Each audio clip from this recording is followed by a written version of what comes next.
today, and today I have with me Sinchi, Shilchuk, and Laios, or as you know them, Sungwon Cho, Casey Mangilo, and Damian Haas.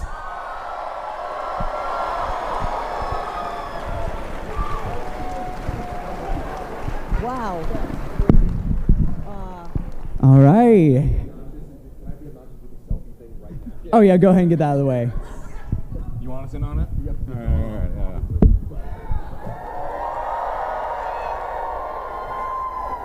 Awesome. Thank you. One of those will work. I can't believe it either. About. This is crazy.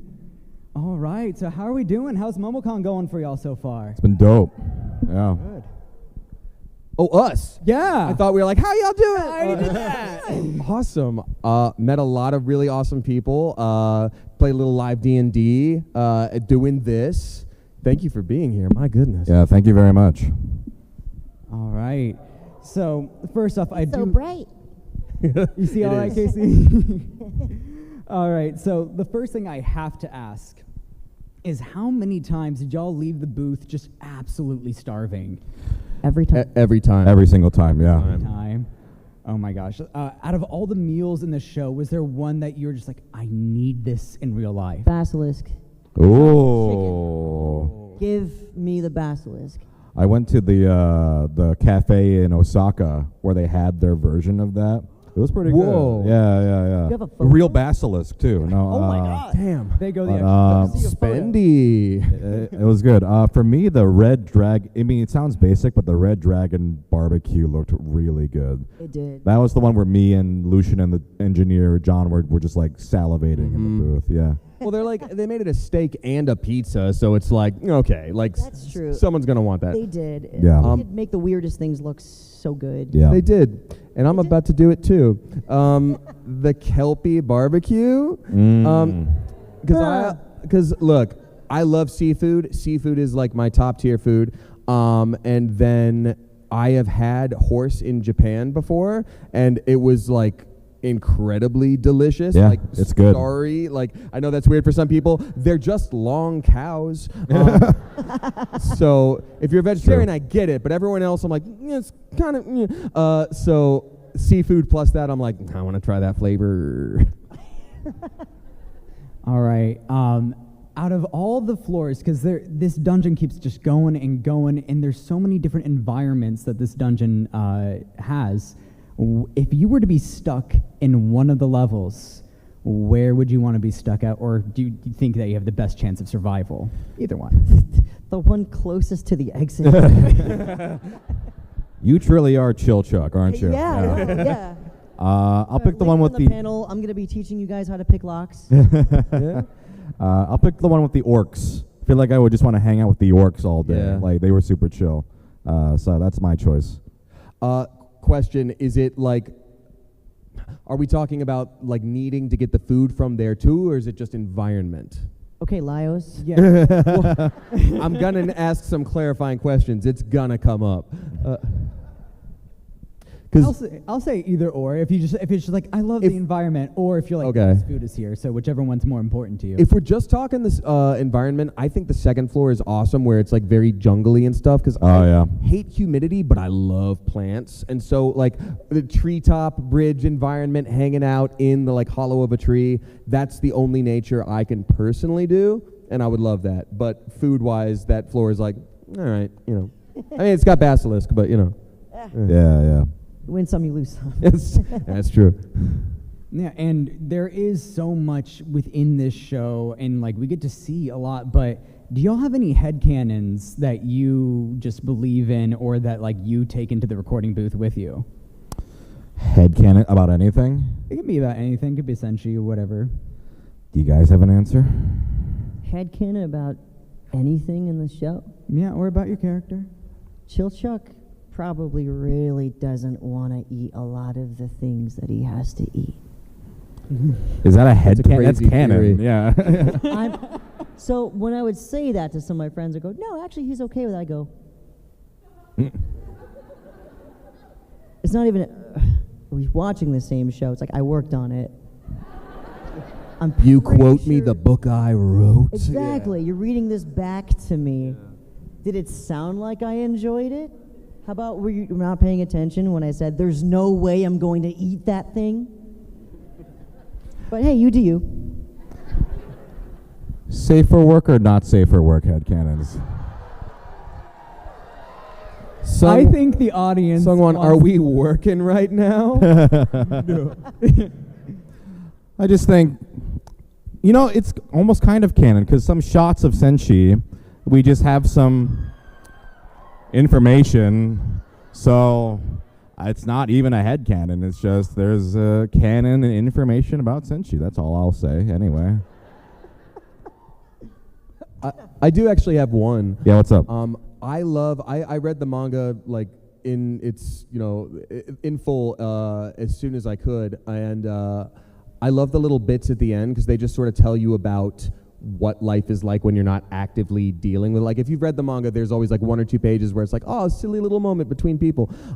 So there is this bit, midway through when they're fighting the ghosts, where I think it's Chilchuck being like, hey, there's ghosts, like, check it out. And Laios is just like, I'm not really interested in ghosts. And the way it was like... That blew my mind. I know. Well, I was like, what are you talking about? Exactly. And I think the original intent was just sort of like, oh, that's just not my thing. Like, it is what it is. But if you continue reading on in the manga, and they've gotten to it in the anime, it's, as a kid, he gets his absolute crap rocked by a ghost. And so I was like, instead of just saying it like, no, thank you, can I please be like, I don't really mess with ghosts. Like, just so my headcanon is he doesn't mess with ghosts because it's like just a childhood moment of like, you remember this forever.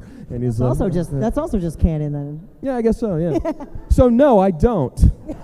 Great, so glad. I don't think Chilchuck wants to eat that food. Okay, I remember at MomoCon last year, Sungwon, you had talked a little bit about the casting process for the show, but I was wondering if you all could share your own tidbits about what the beginning stages were and what that casting process was like for y'all. Yeah, sure. I guess I auditioned for it. I received the sides for Senshi.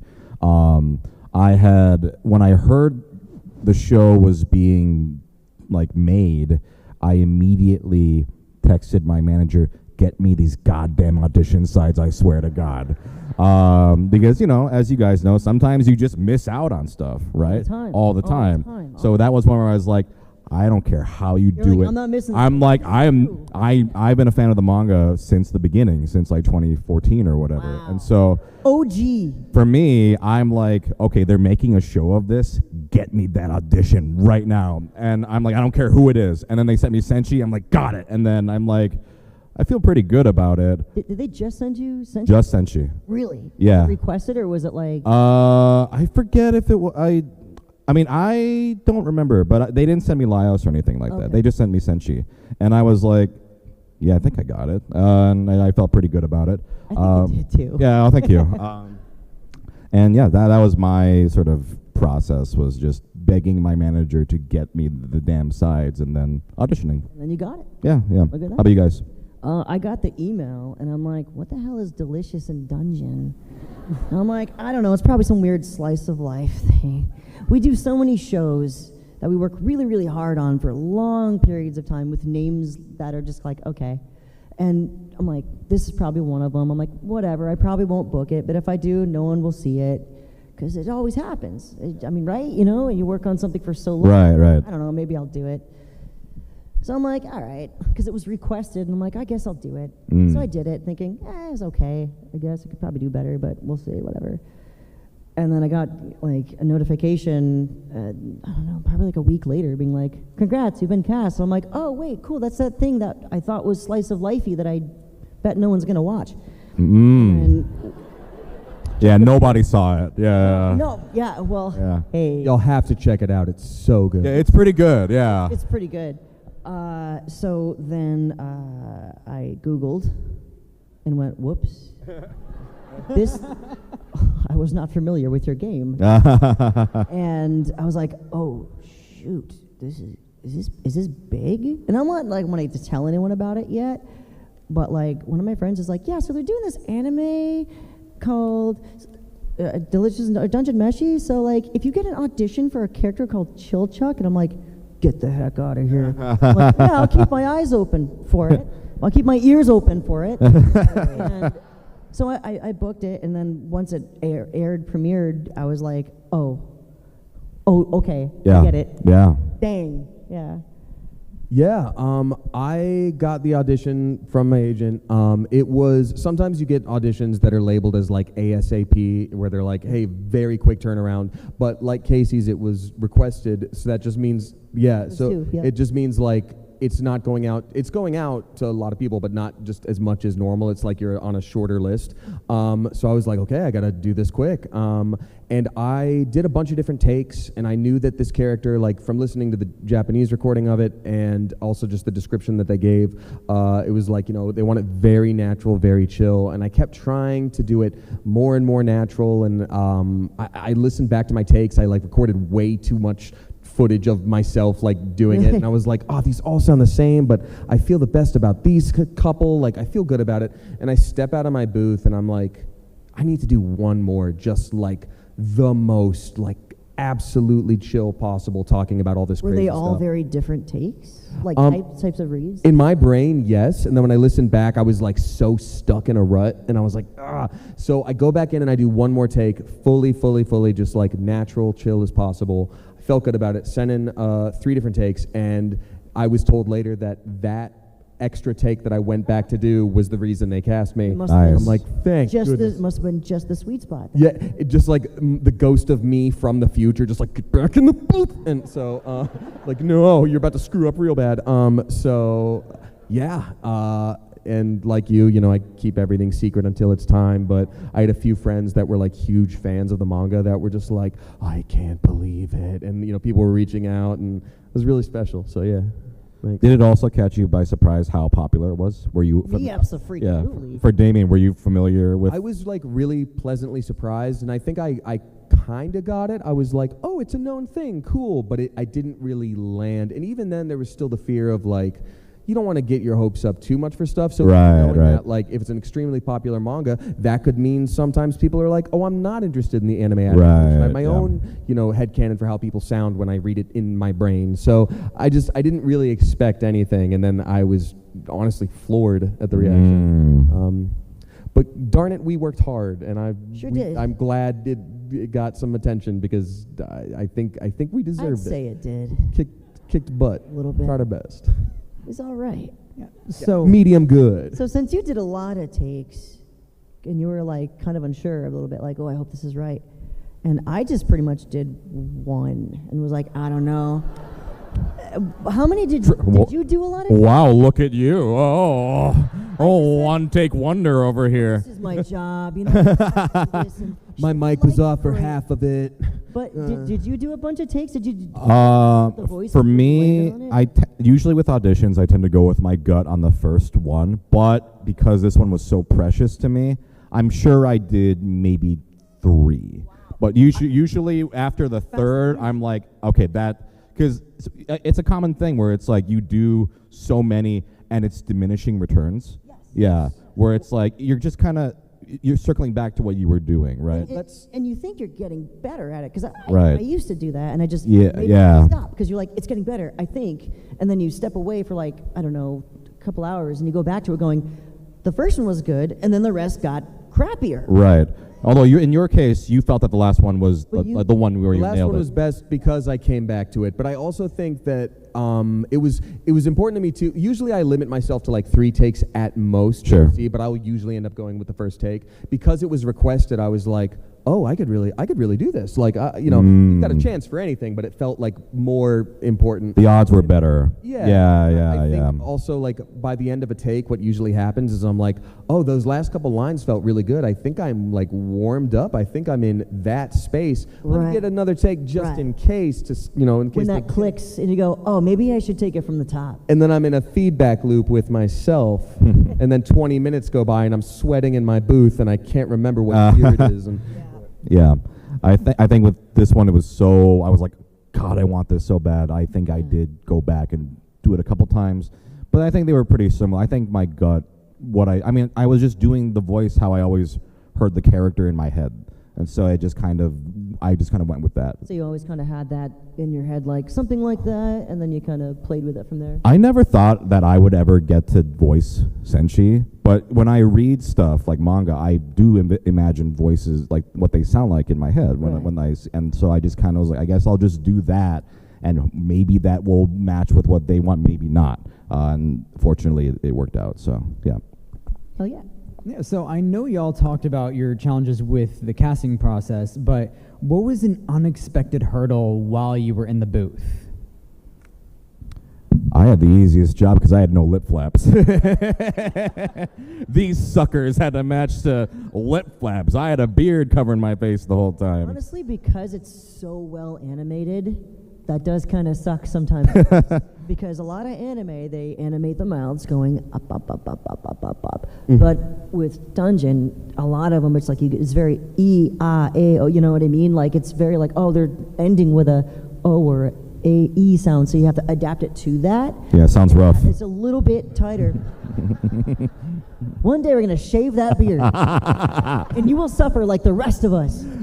Well, I had to voice young Senshi. I was like, oh, ew. I have to like match lip flaps? Ew. Gross. I didn't sign up for this. Yeah. Anyway, as you were saying. Well, yeah, no, it just made it a little trickier because we'd play something back and I go, and I'm so like perfectionist, and we'd play something back and Lucian would be like, it was good. Next line, I go, nope, hold on. Because we'd play it back and I go, it's just not the exact sound. He's like, and most, like 99.9% of people wouldn't notice or probably care, but I'm like, no, we got to redo it. Gotcha. Got to be perfect. How about you, Damien? No challenges. No, I'm kidding. No, honestly, I'm Laios. it was more of a see how it feels. It was more of a logistical thing for me because I was working on like 2 or 3 other projects at the same time. Like it was, for whatever reason, at the start of that year, it was just like, and all of the work. And I was like, oh my God, thank you for that. But it was a little bit difficult finding time, but also some of those other roles were a little vocally stressful. So I was going back and forth between like, you know, this character, a character for another anime with a more gentle voice, and then like a very screamy video game thing. And, you know, maintaining vocal health during that time is really difficult. So there were a few sessions for Delicious in Dungeon where I was like, oh, buddy, I really hope I don't sound off for this. And they'd have to take like 1 or 2 extra breaks to be like, let's rest your voice, get some tea, and yeah. But in terms of like character and mouth flaps, no problems at all. So easy, actually. Oh, really? Oh, okay. Thank goodness they have the tea and everything. Every time, because I'm chill truck, I scream a lot. So, and everything I'm hired for, I scream a lot. So I'm just hired to scream. You're good at it. Oh, thank you. Hey. Meanwhile, for me, because I didn't have lip flaps and had the luxury of that, I would get to do like 10 lines in a row without stopping, and we started calling it a senshi tenshi. That was like, yeah. Lucian was like, okay, because it's like, you know, he does the cooking stuff, and it's like 15 lines. Go. I don't have to match any flaps. It was great. They told me about that because I also prefer, like, as much as a director will let me, I'll be like, can I do 6 lines in a row? Yeah. I'll just do as many, and I'm like, can I just do a run? And they're just like, yeah, I'll do it until we stop. And usually we just get the whole thing done, and we'll go back up and pick up. But it just sounds better to me if I'm just doing a run of it. Same. Yeah. Sometimes just especially if it's like, if Chill Chuck has like a lot of lines or something, like one after the next, talking to someone, like one scene, not to spoil anything, but just like, you know, we got to go back to the future, Marty. Right, yeah. That one, and explaining why, and is kind of pouring his heart out. Like, we can't really do that one bit by bit. You want the flow to feel. There's got to be a flow to it. And if you don't do it all at once, you lose the flow. It just kind of is like, I'm very aware that actor is reading lines. I see. It's really hard to kind of, you know, I mean, why do it when it's like, okay, we're going to punch you in for that one line. Yeah. And I'm like, no, I'm not doing that. Just do the whole thing. So I know y'all have talked about how you like the fan reception early on with like the manga and like the expectations of that. But since the show is released, how has fan reception been to either the show or like to your character specifically? I mean, it's been amazing. Like this is probably, I know a lot of actors don't like to say their favorite characters. This is my favorite character. I'll just say it. Like Like, I think for me, like, Senshi's just gotten to do so much, and he's so fun, and I don't know, it's a really, really special experience for me. So I've been really, I mean, and I'm already a fan of it too. So like, I'm just glad it's getting an anime and that it is good. Because sometimes you're right, a manga comes out and then an anime is like a disappointment. But this one absolutely delivered for me. So it's been great. Yeah, the fan reception has been awesome, and I've been extremely grateful for that. The thing that I think is most special, obviously. well, yes, thank you. Give yourselves very a much. round of applause. I think the thing that's been most impactful for me is how many people come up to me at cons like this and say, like, they see a lot of themselves in Laios, because I do as well. And, you know, again, without spoiling anything, but the important conversation between Laios and Shuro, that for so many people really hit home. And it did for me too. Like when I read the manga, like more than any other intense moment, anything else, I was like, this to me, this conversation is most meaningful. And, you know, I've had a lot of people come up and say, like, I agree with Laios and Shuro was awful for that. And I was, you know, I always make sure to say, like, well, Shuro is also not wrong. Neither of them is wrong. Both of them are types of people that are disagreeing about something that is entirely opinion-based on how someone should act and function. And it's such a beautiful way of breaking that down. Sorry, I'm going, like, full into this, but No, please. please. Oh, no. This is great. love this. It's been so special to have people like look at Laios and say, like, oh, there I am, in the same way that I look at Laios and say, oh, there I am. It's really cool. So thank That's you. beautiful. Thank you, Damien. I'm sorry? I said thank you, Damien. That was beautiful. Yeah, thank you. Appreciate it. And sorry, did you want to add on to it, or Casey? Everything's been great. Yeah. I mean, you know, for something with you know a name, and I'm like, what is Delicious and Dungeon? I'm like, I don't know, and no one's gonna watch it. Whatever, it's fine. And then I mean, it was like, oh, this is oh. And before I this shit good, yeah. and my friends are like, no, you don't understand. You're in something special. I'm like, okay, maybe I should actually sit down and watch this one. So I did, and was like, damn, this is really good. I think one of my favorite things I'll hear, and I'm sure you guys have heard this as well many times, is people will come up and be like, my family member, my so-and-so significant other, they never watch anime ever. Yes. And then, but they love Delicious and Dungeon. I got that like 5 times today alone. Yeah, at this con, someone came up and was like, my dad is like in his 70s. He's never watched anime, and he doesn't know the other characters' names, but he's like, I love Senshi. And I was like, I love just a 75-year-old guy, just like, I love that dwarf cook guy in this, and he's watching anime. Like I love just I want more people to watch anime. I'm a big weeb, so I'm just like happy to hear that stuff for sure. Yeah. And Damien, your point that you had made actually segues really nicely into my next question, which is, what scene resonated the most with you from the anime? Ooh. Well, yeah, I mean, that was for me the scene. You know, I think it does for a lot of people, and I think I got really choked up when recording it. I got choked up when watching it back. I got choked up when reading it in the first place, and I had to take a break after reading the manga, like getting to that point, because I was like, "Ooh, I'm gonna work through this with the therapist, and it's gonna be great." Thank you, but going beyond that, just because I pretty much already answered that, I think there's this really cute scene in the back couple pages of one of the manga volumes where it's Laios immediately after Fallon is born, so he's a little toddler, and yeah, y'all know it. And so it's his father holding it up, being like, there you go, that's your sister Fallon, and Laios doesn't say anything and runs away, and the father and mother are like, nah, give him some time, I guess, maybe he'll get used to the idea. But he immediately goes and tells all the animals on the family house, whispering to the cats, guess what, I've got a sister, and the chicken's like, I'm a big brother now, and then the cat, he's like, her name is Fallon, and it's, that to me is that's how you get to know a character. He's the kid who can't wait to tell all the animals that he's got a little sister. That was the sweetest scene. I love that scene so much. It was so good. And I'm going to hang out with my sister tonight, which is cool. IRL. So that resonated with me. How about you, Casey? Right. Chill Chuck moments that resonated with me. Mm-hmm. We're going to skip the lock picking part. I do have to teach you guys how to do that on a panel someday. I already know, Casey. Did I teach you and I have amnesia? No. We've talked about this 3 times.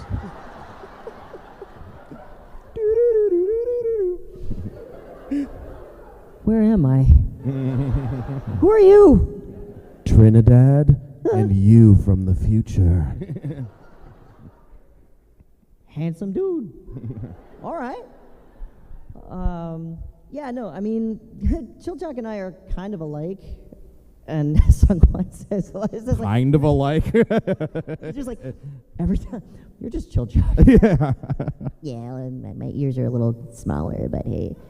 But very much, especially nowadays, I'm just kind of like, let me just get to my job and let me just make sure I do it right. And I don't want to, screw around or mess it up. And it's just like, you focus on what you do and let me do my job. And I'm like, oh, yeah, I get that.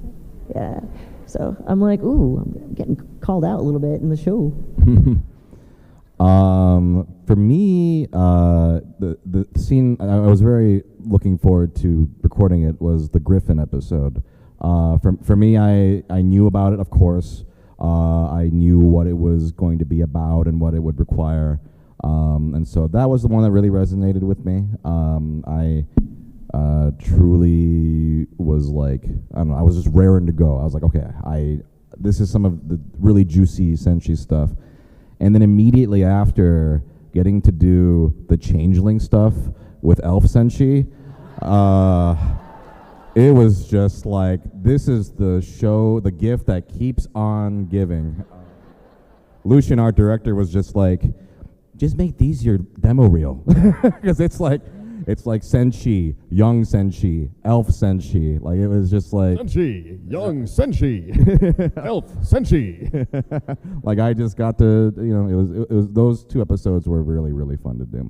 And like, it got to be really emotional and then really funny. Just what I loved about the show. It just gets to be all of that. All right, thank you. And I'm going to ask one more question, but real quick, we are going to open up the floor to audience Q&A. But real quick, if my friend Nancy could raise her hand. Everybody say hi to Nancy. Hi, Nancy. Hi, Nancy. She'll be helping you over at the mic. Just ask her your question first, and then she'll direct you over to the mic. Please be kind. All right, but the last question that I have for y'all is, if there's one thing that audiences could take away from this show, what would it be? Ooh, one thing that we can take away from the show? I have one. I think it's just found family can be really, really important. I was trying to think of... verbatim, I was going to say found family. Yeah, it's just, that's what this show is about, right? It's a bunch of weirdos who come together and just become a family. Like, just like us. Yeah. Hey. Can I borrow $300 for something I need? Family? No, I'm kidding. No. Yeah, found family for sure. And also, if you find something cool and someone's really encouraging you not to eat it, you probably still should. Legally, I'm kidding.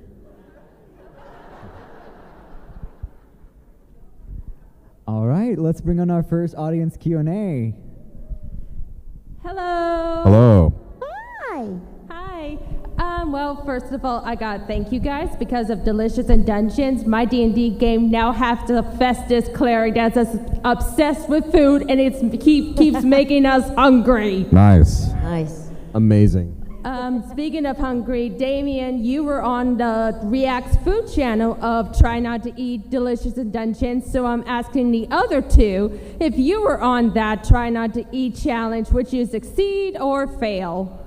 That's the videos where they make dishes and it's like don't eat them or something. Yeah, to try to resist eating this delicious food from this show or this concept, and at the very end, if you ate any, you get like a punishment, but if you didn't eat any, the last one is going to be awesome. So it'd be like, we made our version of the Red Dragon pizza with the Red Dragon steak, and they made the treasure bug sorbet. Okay. Yeah, that kind of stuff. So there is a punishment if you eat them? Yes. What's an example of a punishment? The punishment was the vine cut into 4. They made it like a banana that was soaked in vinegar. That was they used Carolina Reaper as the spice. It was pretty bad. I would eat every dish without question. I don't care. Yeah. I'm Same. sorry. Like, you're gonna put food in front of me. I'm not gonna eat it. Like, The opposite. I guess that's very sensual of me. But yes, I'm going to eat every single thing and then eat the terrible thing too. It's That's what I did. Yeah. There you go. hell yeah. How about you, Casey? I'm not touching a thing. I'm not touching anything. Thank you. Absolutely. Thank you. Hello. Hello. Hey. So, same as her, my friends run a D&D group, and I introduce them to Delicious in Dungeon. And the thing that they love most is coming up with fantasy cuisine. So I was wondering, what other fantasy creatures would you have, or would you have the group cook on Delicious in Dungeon that hasn't appeared in the show or manga? Oh, any fantasy creatures? What we want to eat? That hasn't appeared? Let's see. Oh, there's been so many is the thing. I'm the type, I will eat everything once. Same. Like, I will try anything.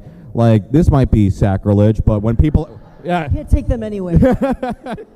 When people are like, which Pokemon would you eat? I would eat all of them. Yeah. Yeah. Whichever one's closest. Yeah. Yeah. Yeah. Oh, yeah. Oh, a score bunny. I would absolutely eat a score bunny. 1,000%. Yeah, probably. Like a pate? I don't know. Yeah. What? Yeah. So I'm trying to think, is there like a good answer for one that's not been on? I mean, they've covered so much. Yeah, I mean, they ate living armor. Like, I can't think of anything. You know what? I would try something like outside of the realm, like a Cthulhu kind of situation, where I'm like the Cthulhu calamari tentacle situation. Oh. Fried up, and you're like, oh man, this food has impossible geometry that's driving me mad, and it's so good. Oh, like, wasn't that done? Wasn't there one like that? Cthulhu? Yeah. Or Like eldritch deity? Well, yeah, but something with tentacles. Oh, we had a tentacled beast, Yeah. but I'm just mean like in Well, that's terms the of closest mythology. to them. Yeah. Yeah, we had like the Kraken, yeah. Right, Or exactly. yeah, that's fair. But this one is from the face of a green guy. Yeah, no, I'm gonna pass on that one. I'll eat everything. Yeah, same. That's my I answer. won't. No. That's our show. Thank you. Thank you. I'd eat all Pokemon, Digimon, Beyblades. I'd eat whatever. I will I'd eat eat a every Bakugan. Beyblade, yeah. Yeah. Hey, okay, so fans have interpreted the main characters like as autistic, like autistic readings of them. Although I've seen some readings of Chilchuck being the token neurotypical. What is your readings on like the neurodivergence of the characters? I've gotten Like this a main lot. If I can hop in first. If Oh, that's please, okay. yeah, go for it. Yeah. So canonically, the way it has been confirmed by the author is that Laios was not written as being autistic. That being said, as an autistic person myself, I think there are a lot of traits about someone that can be tied to the fact that you are autistic, but those traits don't necessarily have to be exclusive to someone with autism. So I think Laios has a lot of things about him, that a lot of people resonate with who happen to be autistic, and they're like, I have, these few things sort of packaged together, and that's part of who I am. But, my personal thought on that is the label doesn't matter. Those traits that you resonate with are still those traits, So that's my thought. Yeah. Thank you. Yeah, no, I agree with that 100%. Yeah. Same, yeah. And I can't really comment on the rest of, or like Chilchuck or the other characters, because I'm the one here that has not read the manga, because I like to, well, it's not because I don't want it, I do want to know more. It's just that I like to go in blind, in a sense, when I work on anything, really. So for this show, I think it's helped me to not just the way I am with working on stuff is I like to find out as I find out. That way, everything that I feel is fresh and raw, and I could just go, oh man, and whatever I'm feeling, if it's like happy or sad or anger or whatever, I could put it right back into the show because I'm feeling it. You don't have to like overthink beforehand, exactly, which is the blessing and the curse. Exactly. Some actors like to think and really go, how will I approach this scene? I'm more of just like a feeler. I'm just like, I gotta feel the scene. I can't really think about it. If I think about it, then it's gonna come out like crap. I've tried it, and I'm like, nah, it doesn't hit the same way. So for me, I'm like, so there's still a lot of uncharted territory in the world of Dungeon for me, and I'm kind of learning it as Chilchuck does, and I guess anyone else who's watching the show and doesn't know about the manga. Though, how many people here have read the manga? That is a great deal of you. You guys know my future. How does it feel? All right, is everybody good? Yeah, next question, please. Okay, in Atlanta, we have what we would describe as bad traffic. Thank you. So, is there a particular, when you're stuck in traffic, is there a particular character that may come out or a particular saying? A particular character what? Sorry? Or saying, is that what you said? Saying. I think there is a character called the parts of me that are like my father. I was raised in Georgia, and I drove up to Atlanta like 4 or 5 times a week for work when I was a teenager. And it's really funny because my dad, who is, he passed a long time ago, but he always had, he would call other drivers like a clown. He'd be like, you clown. And it's, trying not to curse in front of his kid, I guess. And so the other day, I literally didn't know what to say. Someone cut me off and was like, clown. And I was like, and, crumbling to dust, no. Checking your hair. It's like, are there any grays? He was bald. Am I good? So, yeah. Like, it just comes out in a clump. Yeah. The substance. Sorry. For me, my skin turns gray, I sprout fangs and horns, and I become Carcavantis. And I say a lot of things that I can't repeat here. I just zone out. I don't want to be here. I don't want to. This sucks. That's the state I enter. Yeah. Thank you. Great job, folks. Thank you. Thank you. Hi. Hello. My question is, out of all the lines, either official lines or not, what is your favorite thing to say as each character? I think the one that's most commonly requested is bread, bread, bread. That's obviously the most common thing. And it's really fun to say. And that's an interesting one because it's different from the manga. The manga doesn't have that scene. I mean, he says it, but it's not that crazy. It's something the anime did, which I really thought was a really fun sort of addition to it. How about you guys? I love any time that Chilchuck kind of gets a little sassy. So when Laios comes in and says that it's a minotaur, and Chilchuck just kind of goes, "Oh, that's great. Keep that to yourself next time." And anything like that is just like, "Oh, okay, that's great. Let's not do that." And I just love that because it's just so me. That's one I get often and was potentially going to be my answer, but because you had also said that, I'm going to pivot. And after the fight with the dryads and we're fumbling in the dark because there's so much pollen, we're stuffed up and can't even see and all that stuff, and Laios finds the dryad fruit, I think initially it was just supposed to be he was excited because he's always looked for this, yada yada. But I had asked, I was like, Lucian, our director, I was like, Lucian, can I say this extremely unhinged, please? He's like, you can try it. And I was like, well, because we couldn't see, we couldn't breathe, we thought we were gonna die, and then you find it. I'm like, I want to find like an oasis in the desert. So that's when I was like, found some. Oh, it's like, oh, that's such a good read. I loved that read. Another Thank you so read much. Damien's, that was so perfect, and it just had me dying the first time I heard it was, I love this line so damn much, and it's just, I didn't say anything yet. I didn't say anything yet. I love it. It's just. You perfect. know what's a great read by Emily, who plays Marcel, is it went viral, and it was just like, we're Fallon, like, you know, he's kind of going feral, and she goes, whoa, hey. Whoa, hey. I messaged her. I was like, that was an incredible read, and she was like, thank you. So good. That was one of my favorite Marcel moments. God. It was just like, oh my God, you just took it up to that level. Oh, it's so good. Great.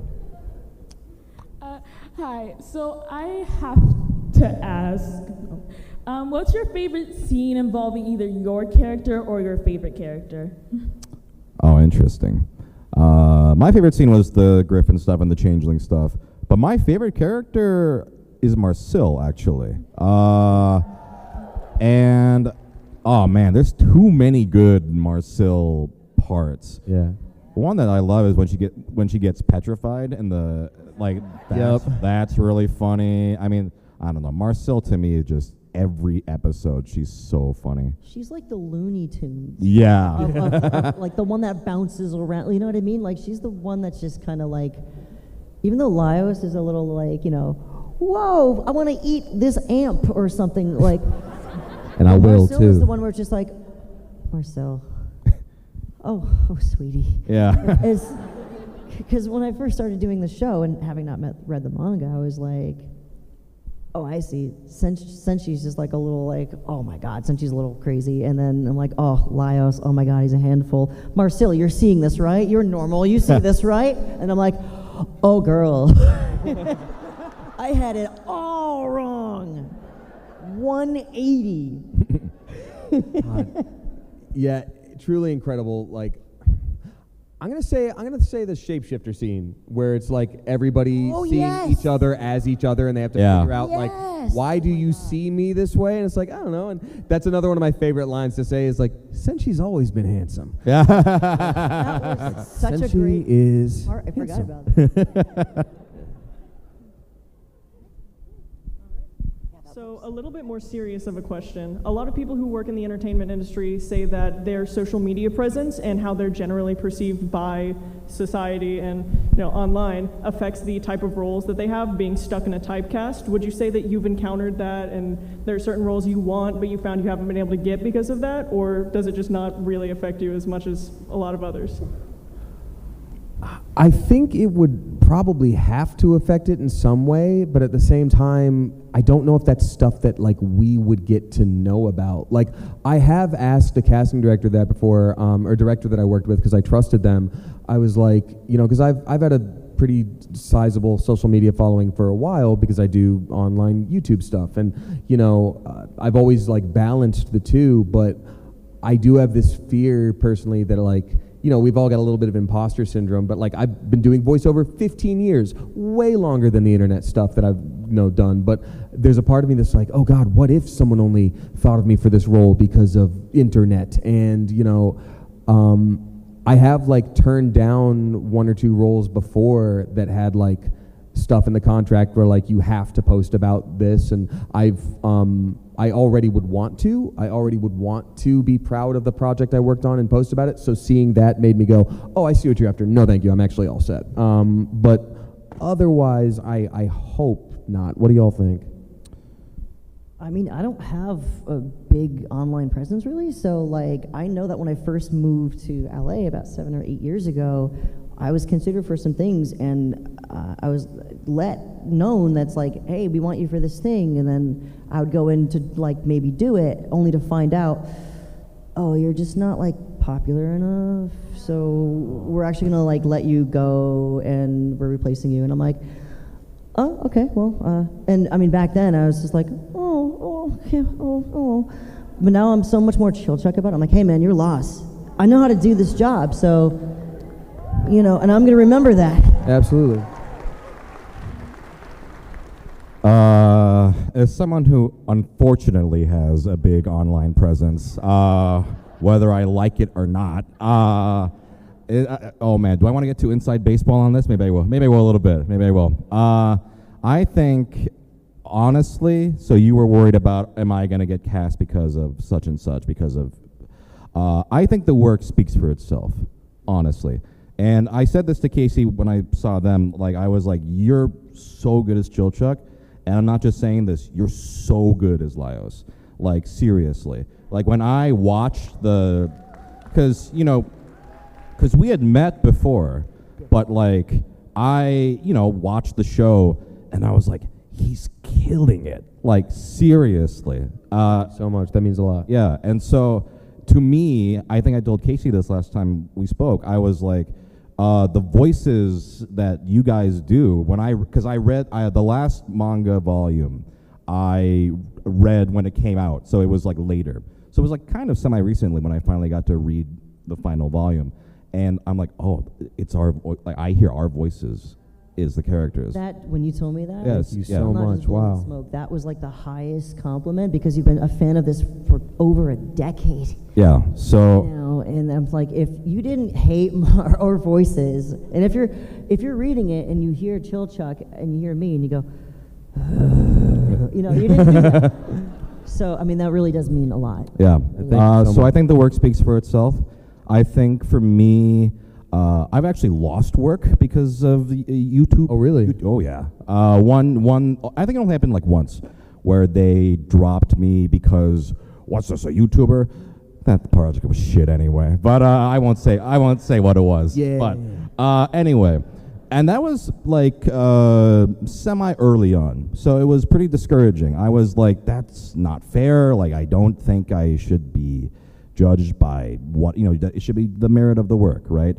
But I think for me, the work I've done, I think clearly shows I am passionate about this, and that I think it speaks for itself. I think when there is, like, let's say, because stunt casting happens, of course it does, and you can hear it. You can hear it and go, that's just a flat read, or that's not very good. Like, I won't name specific performances, but with that said, sometimes there are big name actors who get cast and stuff, and you're like, damn, they're really good. Oh, yeah. And it can be also gratifying to, like, hear them. You can tell when they're passionate about it and when they don't give a shit. Like, seriously. So I don't think you need to worry about it. I think your work speaks for itself, honestly. Yeah, so anyway, sorry I went off on a tangent about that. That's a good answer. Apologize. Yeah. Good answer, both of you. Good answer. Good answer. Hi. My question is, if Delicious in Dungeon was turned into a video game, what kind of video game would it be, and would you be part of it? I actually had a dream about that once, but I'll say go ahead. Okay, since you had a dream about it, what kind of game was it? It was like an action RPG, but Laios was like a guest, like gotcha pull character, and he was like, No. Say no more. No. No. But I mean, like, his whole thing was like his stats were completely different. Where like he had like 0 attack, like 0 whatever, but the defense was really high, and so I was like, that's cool, like a pure defender character. Like, I don't know. I can see just like a typical JRPG type of game, but also something that, since there's 4 players, what if it was something that could be co-op? What if it's something like a Streets of Rage or like the Scott Pilgrim game? Oh, okay. Co-op side-scrolling. Side-scrolling beat 'em up? That'd be pretty cool. Each level's like a different type of dungeon with a different one. And at the end of each one, Right. it's ready. And you eat whatever you kill. Yeah, that'd be good. Get on it. I do also actually have a real answer that is not tied to a dream. Okay. They already made it. It's called Monster Hunter. You're a Monster Hunter player, right? I'm in it. Oh yeah. So it's funny because they were like, hey, we heard you in Dungeon and we really like you. And I'm like, oh, wow, cool, thanks. And I'm like, wait a minute. And as I'm doing this character for like months and a few years now, I'm like, you guys just had me do this so you could hear Chilchuck act like Laios, right? Yeah. And they're like, yeah, I love it. Love it. I'm on to you. But that was a fun one. But yeah, you're not wrong. That is kind of it. Mm-hmm.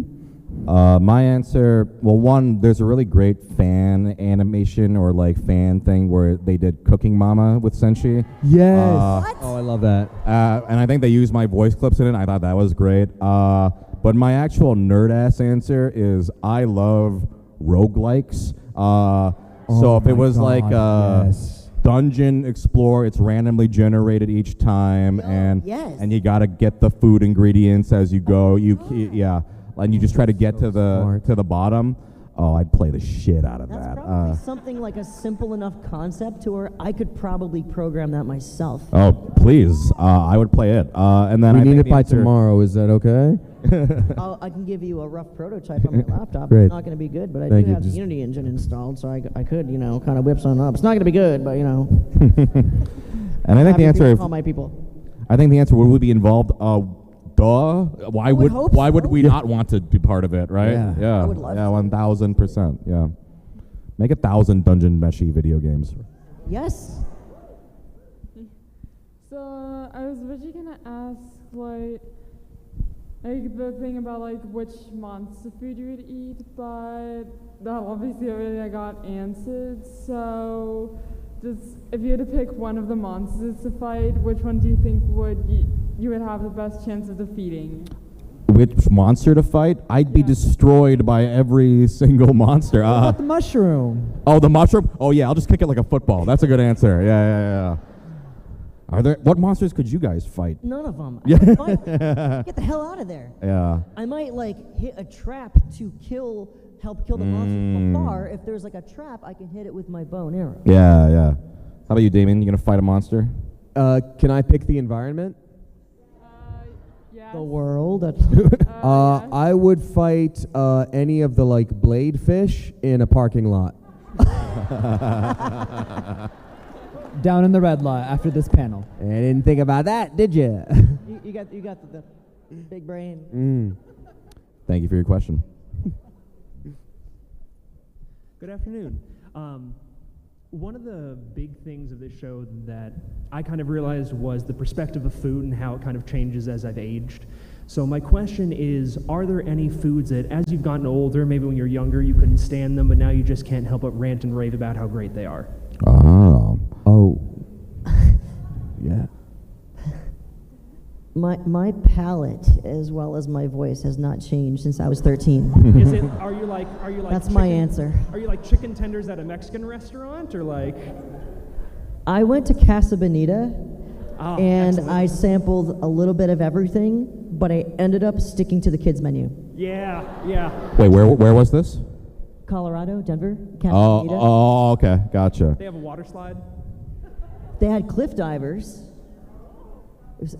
It was pretty amazing. It was honestly, it is the Disneyland of Mexican restaurants. If you guys can go, I highly recommend it. When are we gonna do Delicious in Denver? Let's all go. That'd be great. I was an extremely picky eater as a child. I wouldn't eat any vegetable or anything like that. But my mom was really patient with me.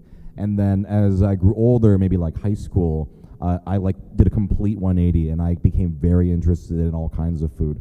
So vegetables in general is one where I just never would have eaten them as a kid. Now I eat everything. I will try. I don't joke. I will try anything once, because even if it's bad, it's a funny story, right? Yeah. I don't mind the experience. And so vegetables. I never would have seen myself eating any kind of meat, raw fish. I've eaten raw beef heart. I've eaten, pig spine. I've eaten, I will eat anything once. And a lot of it's pretty good. How about you, Damien? Yeah, ditto on all of that. Lamb heart, all that. Yeah. Casey, you good? Yeah. No, I think for me as a kid, I would sort of go back and forth with certain foods. At first, I really liked mushrooms, but then my sister didn't like mushrooms, my older sister, and so I decided I didn't like mushrooms either, and then it actually affected my palate. But as an adult, I've always mostly liked everything. As an adult, mushrooms can be so good when done right, when cooked the proper way. Doesn't matter what kind. I'm yeah, cut it up. It's So good. I did the 180 on mushrooms as well. They're wonderful now. Nice. All right, thank you guys for your time. Thank you. Sure. I gotta kick that walking mushroom to death, and then we can just eat it. Yeah. Punt it Great. into some spicy ramen or something. Yeah. Real quick, I know we got a line going, but let's have like a little bit of a lightning round here because we got 5 minutes left of the panel. Okay, Make sure cool. we All right, get through let's as do many it. people Lightning as round. Let's possible. Let's go quick. Okay. If you were in the world of Delicious and Dungeon and you were like with the main like party and you all got separated, who would you stick with except for Senshi? Damn it. Well, come on. Marcel, 'cause she can use magic. Lyos, because I can outrun him. Ooh. I think probably Marcel, because she does have the most like fail-safe things of like, oop, need healing, oop, need a little protection, oop, need a little fighting. Like, she can do it all. Thank you. Hello. Hello. Everybody, yeah, hi, I see you. Everybody already asked the questions I wanted to ask, so I thought of something real fast. If your characters were in the modern world, what would their favorite fast food restaurants be? I feel like, I don't know, Texas Roadhouse? I don't know. Somewhere meat-centric, I guess, yeah. Or no, Taco Bell. I feel like he'd be like, you're really utilizing these ingredients so well. Like, you're turning 5 ingredients into 50 different menu items? That's great, yeah. How about you guys? I feel like Lyos would appreciate In-N-Out as much as I do. Bear with me on this one. Okay. McDonald's, but only in the 90s when they had the slides. I feel like Chill Chuck would go, you know what? I deserve this. maybe have a little bit of wine, relax a little, and go down the slide a few times. Amazing. Thank you. Thank you. Hello. Hello. So if the characters had their own YouTube channel, which one would be the most successful in your guys' opinion? Ooh, that's interesting. But, I mean, Staying out of this one.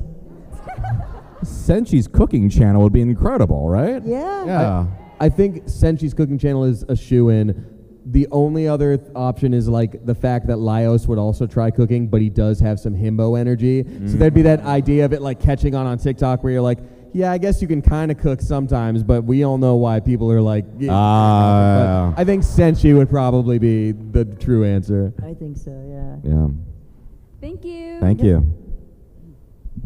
Okay, perfect for the final stretch. Since this is an anime convention, a gathering of weebs, I think it would be appropriate for Chill Chuck to tell us just how cringe we all are. Go ahead, Casey.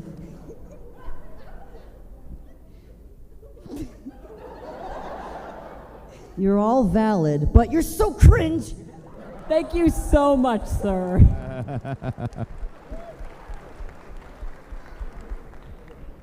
Hi, I'm Hello. Damien. It's nice to meet you. I already met Damien and I already asked him his question. So for you, favorite dinosaur. For everyone else, what are your favorite personal recipes? Personal recipes? Yes, like Oh, I don't stuff you cook. make in your day-to-day. That's the irony of it is I'm a terrible cook. Yeah. Casey's world was just I'm out of here. Yeah. Come back. Yeah. I mean, I love my mom's recipes. Like, does really good Korean food. She does short ribs that are delicious. And if I try to do them, I mess it up. But one day I gotta master it. How about you guys? I love making tonkatsu ramen or maybe Japanese curry with the chicken cutlet or something is like kind of peak to me. Favorite dinosaur is Ankylosaurus. Woo! It's got a mace for a tail. Thank you so much. Have a wonderful day. Thank you. Hello. When did the tonal shift of the anime hit you in the booth? The tonal shift? Yes. How the story gets darker and sadder. I feel like when they were assembling Fallon's skeleton. I mean, I already knew about it, but I was like, God damn, this show. Like, yeah, that'll I do it. feel like a lot of people are like, oh, what a fun, family-friendly show. We can watch with our kids. All right, we're assembling the skeleton now. What sealed the deal for me, obviously that part, but the last freaking frame that they show in that episode. Yeah. Really, we're just like, hey, this is getting kind of dark. LOL, FYI is kind of like the gist of that part, and then just to really just hammer it home, you see it through the skull. Yeah. Blood, and I'm like, Yeah. I see. Literally, that was the exact frame I thought of. Yeah, that moment. Hey. I think I said holy when I was in the booth, and I was like, can we go back and see that again? And they played it again, and I just went, oh. Yeah. Okay. Like, walk it off, Fallon. Yeah. She's good. We'll wake you up, we'll revive you, get some pizza. All right, and this will be our last question. I'm so sorry. Thank you all for your questions, but yes, this will be our last question. Hey, so big fans. Thank you. you.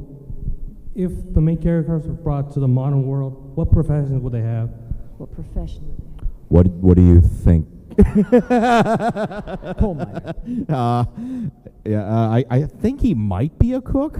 I don't know. What about you? Your guys? Yours is more interesting. What would your character's job be? Locksmith. I think Laos would have to be some sort of like wildlife conservation place, like Yeah. any spot, and it's like, yes, we work with these animals, and then like later in life, as he got old, he would be probably like a museum curator, just so he could info dump and just be like, let me know if you need any help. So these are cnidacistic animals also, and they yeah. All right. Well, thank you all so much for coming to this panel. Thank you to our guests. Thank you very much, everybody. So much, y'all. Seriously. This is Have a great incredible. MomoCon, everybody. Thank you. All right, have a good con, everybody. Take care. The rest of the weekend. Thanks, everyone. Bye. You guys. You killed it up there. No, You were killed born it to up. play Jean Valjean. What? I hear there are agents there in the audience. Really? Yeah, don't forget your book bag. Yeah, in your phone. Yeah, my phone took a.